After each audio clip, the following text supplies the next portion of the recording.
Hey guys, and welcome to the StudioLive Minute, and in this video we're going to take a look at soft patching in your StudioLive Series III console or rack mixer.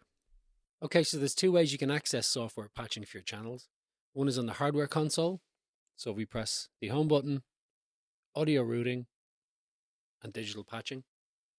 And in this window you can see that we can change any of our patching for our input source, analog sends, AVB sends, USB sends, SD card, AES, and also the option to reset our sources.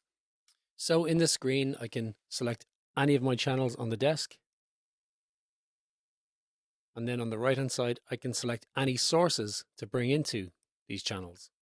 So we have the option to select from any of our 32 channels on the desk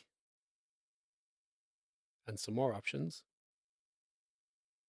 And then we have the option to patch any of these available sources into any of these input channels. Okay, so if you look in our Universal Control software, we can go to our Settings tab and select Input Patch.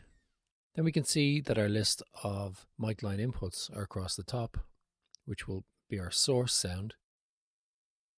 Along the left-hand side, we can see our list of channels. So we can send any of these source inputs directly into any of these channels. So for example, we can see that channel 1 is listening to mic line input number 1. We could also make channel 2 listen to mic line number 1 as well. Okay, thanks for joining us on this video to have a look at soft patching for your StudioLive Series III mixer. For more great content, please check in again with us on the StudioLive Minute.